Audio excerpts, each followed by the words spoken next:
Bayangkan kamu punya sahabat yang sifatnya jujur, yang sifatnya sabar, yang juga mempunyai sifat yang amanah seperti Abu Bakar As-Siddiq, dan atau kamu mempunyai seorang sahabat yang tegas dan juga pemberani seperti Umar bin Khattab.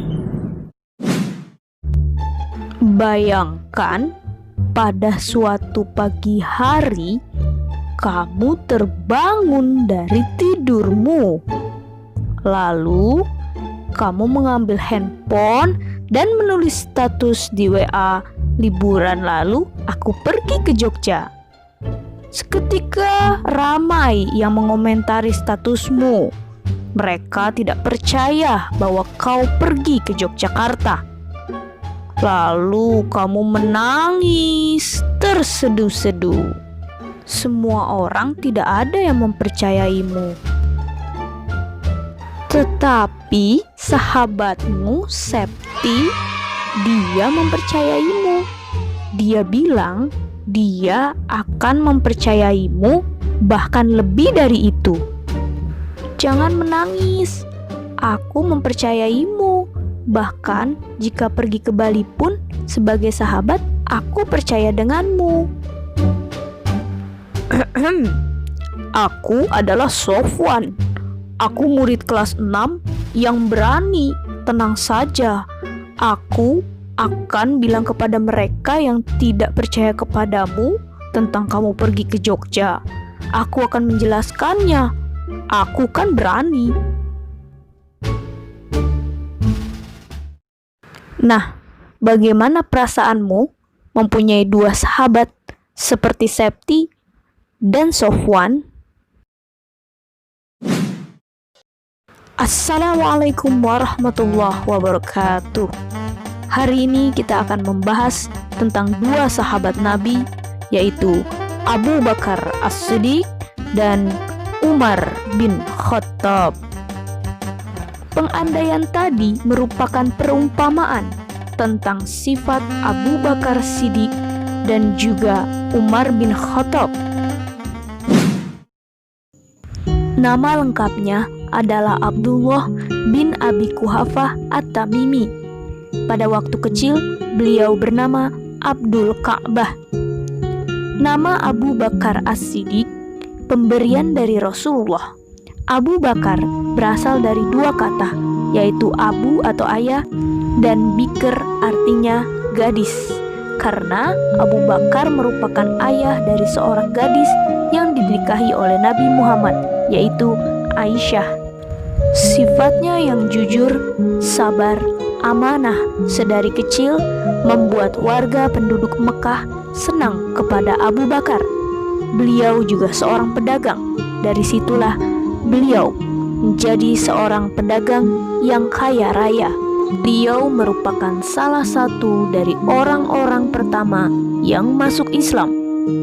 Tidak sulit bagi Abu Bakar untuk masuk Islam.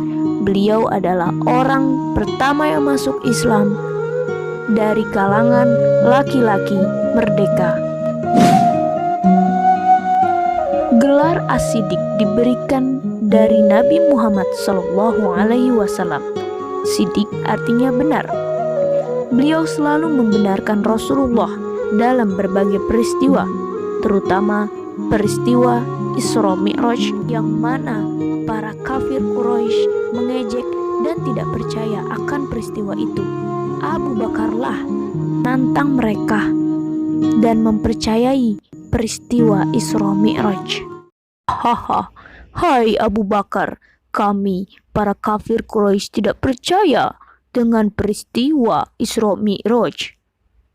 Hai para kafir Quraisy, aku percaya mengenai peristiwa Isra Mi'raj yang dialami oleh Nabi Muhammad. Bahkan yang lebih dari peristiwa ini pun aku percaya.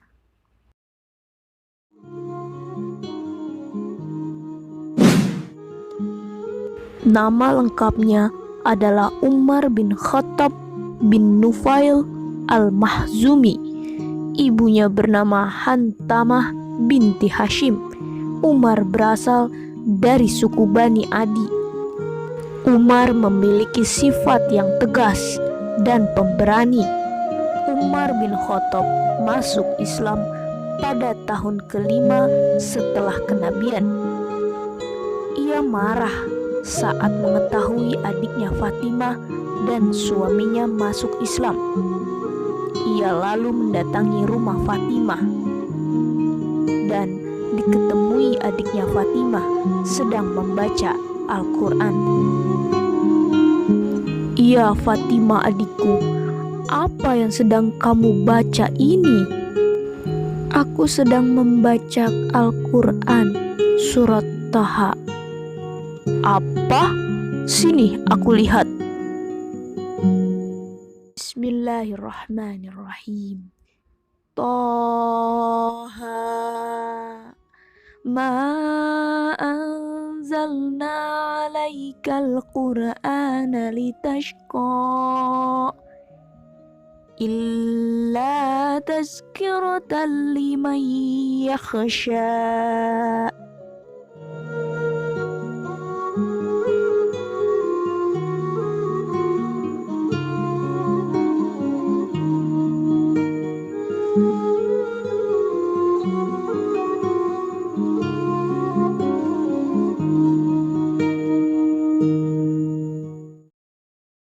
Setelah Rasulullah wafat, maka yang menggantikan menjadi khalifah adalah Abu Bakar.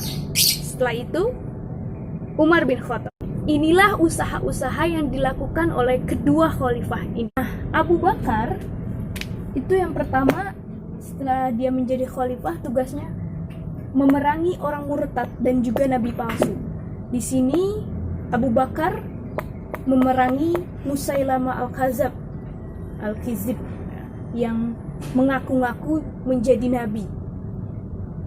Kalau Umar, yang dilakukan ketika dia menjadi khalifah yaitu membuat lembaga-lembaga seperti pengaturan air atau irigasi, pengaturan makanan, dan masalah-masalah dalam masyarakat lainnya seperti pajak, tanah, dan lainnya. Abu Bakar itu yang kedua usahanya adalah memerangi orang yang tidak membayar zakat, karena orang-orang pada saat itu sudah enggan untuk membayar zakat. Dan ini usaha yang dilakukan Abu Bakar agar orang-orang mau membayar zakat. Dan yang kedua juga dilakukan Khalifah Umar ketika memimpin adalah membangun Baitul Mal. Baitul itu rumah, mal itu harta, artinya rumah untuk mengumpulkan harta-harta. Tiga adalah memperluas wilayah.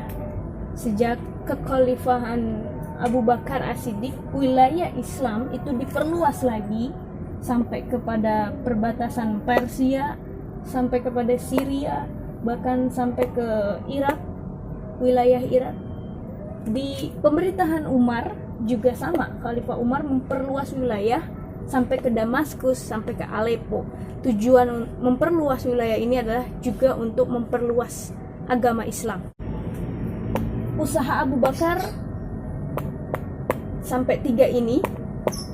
Sementara Khalifah Umar waktu masa pemerintahannya menetapkan kalender Hijriah, juga menetapkan awal tahun baru Islam. Yang kelima, pada pemerintahan Umar, beliau membuat mata uang, yaitu dinar. Nah, sekarang mata uang dinar itu mahal. 1 dinar itu berapa juta itu. Yang keenam adalah membentuk angkatan perang. Jadi Khalifah Umar di sini juga membentuk angkatan perang. Tujuannya yang tadi, untuk memperluas wilayah kekuasaan, untuk memperluas juga agama Islam. Yang ketujuh adalah menggaji para karyawan dan juga para tentara. Yang tadi, mereka para karyawan yang bekerja di lembaga-lembaga ini, lembaga mengurusi air, mengurusi masalah-masalah masyarakat, itu digaji oleh Khalifah Umar. Juga tadi yang bekerja di Baitul Mal juga digaji oleh Khalifah Umar. Dan juga orang-orang yang termasuk dalam angkatan perang atau tentara-tentara Islam juga digaji oleh Khalifah Umar bin Khattab. Sekarang bagaimana kita bisa meneladani kisah dari Khalifah Abu Bakar Siddiq dan juga Khalifah Umar bin Khattab? Satu, Khalifah Abu Bakar mempunyai sifat yaitu amanah. Salah satunya kamu bisa menerapkannya apabila gurumu memberikan tugas sekolah, itu harus dikerjakan karena itu amanah. Amanah yang diberikan oleh Bu Novi, amanah yang diberikan oleh Pak Zainal, Bu Tuti, Bu Reni, itu semua tugas-tugas itu merupakan amanah, maka harus dikerjakan. Nah, kalau Khalifah Umar, dia mempunyai sifat yang tegas dan juga pemberani. Dalam artian, tegasnya ketika teman kamu mengajak kamu untuk tidak mengerjakan tugas atau bolos, kamu harus menolaknya dengan tegas. Tidak, kewajibanku adalah belajar. Nah, jadi harus tegas. Juga harus berani. Seperti kalian berani menanyakan yang tidak paham. Nah, terkadang kita kalau nggak paham, itu takut untuk bertanya. Jangan takut, beranilah untuk bertanya apabila kamu tidak paham. Sama ketika pelajaran ini, yaitu tentang sahabat Nabi, kamu nggak paham, maka tanyalah ke Bu Novi. Kan sudah Bu Novi buat namanya kotak PAI, ya, dikirim ke emailnya Bu Novi. Mempunyai sahabat adalah hal yang sangat baik, hal yang sangat baik. Nah, apalagi kalau sahabatnya mempunyai sifat yang sabar, sifat yang amanah, ya, sifat yang lembut juga, atau mereka mempunyai sifat yang tegas, sifat yang pemberani. Nah, sahabat itu fungsinya mereka saling mendorong, saling mendukung satu sama lain dalam hal kebaikan. Nah, dalam hal ini Abu Bakar dan Umar sama-sama memberikan bantuan, memberikan dorongan agar agama Islam atau dakwah Islam yang dibawa oleh Nabi Muhammad tersebar luas, bahkan sampai ke kita ini, sampai ke telinga kita. Alhamdulillahirrabbilalamin.